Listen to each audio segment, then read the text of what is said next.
Breaking news, a massive fire continues to burn at an ethanol plant in Washington County at this hour. Dozens of firefighters remain on the scene in Cornelius. It is 5 o'clock. I'm Jeff Gianola. And I'm Elizabeth Din. Now we have team coverage for you outside of the Thunderbolt ethanol facility that's in Cornelius. And we'll start with our Liz Birch, who is watching closely, watching this situation unfold. And Liz, what is the latest from there? Well, the latest from firefighters, they say about 80 homes have been evacuated at this point. Of course, that's to keep the people who live in this area safe. You can see what a massive response it is behind me here. These roads are closed. Take a couple steps this way. We see this plume of smoke, still thick black smoke. We certainly can feel it and smell it in the air. My eyes are watering. I know I've been coughing, certainly aware of that smoke as well. But we are here now with Ron Morgan with the Tualatin Valley Fire and Rescue. We really want to talk to you, Ron, about the hazmat response, because I don't think we've touched on that quite yet. So if you could explain what you guys are doing to get this fire under control, what the hazmat team is doing. Right, so we have a hazmat team that is part of the Oregon State Fire Marshal's Office Regional Hazmat Team, and they're Team 9, and they cover Northwest Oregon. So they cover from Tualatin Valley all the way out to the coast. So with the hazmat incident here in Cornelius, our team would respond. And this is a team of highly trained firefighters. There's 8 hazmat technicians on duty today that are trained, and they're doing a whole bunch of things. So we have a couple of them doing resource, where they're evaluating the smoke plume and where it's going to go, reconfirming the exact evacuation zones and making sure that those are in the correct locations, identifying the types of product that is on fire.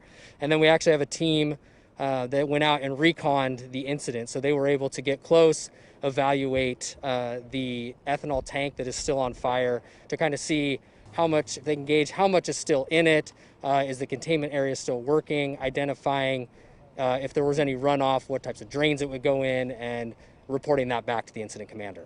I don't know how well our viewers can hear it, but I can hear what sound like bangs coming from that direction. Right. We just heard one just now. Are you able to tell us what that is? I know there was concern for more explosion. Right, so there's a large ethanol tank, which is the most concerning right now, that has thousands of gallons potentially of ethanol in it. But there's lots of other small tanks around there, and when those tanks get hot and catch on fire, sometimes the lids pop off or the relief valve pops off because of too much pressure, and that's the noise that you'll hear, is that bang going off. And how many crew members do you have in there right now?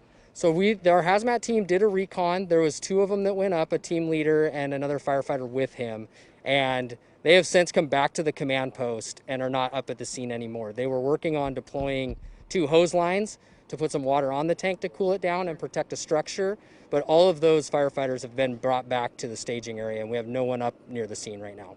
Ron, thank you so much for your time. I know you're really busy out here, so we certainly appreciate it. Elizabeth and Jeff, I do want to mention one bright spot in all of this. Firefighters tell us they don't know of any injuries at this point, and they say best case scenario, those 80 homes could possibly be let back at 7 p.m. But at this point, too early to tell if that's definitely going to happen. Of course, it's going to depend on what they do here with the fire and what happens with this smoke. Yeah, especially with the ongoing, Liz, that we all have to watch this closely. A lot of this unpredictable.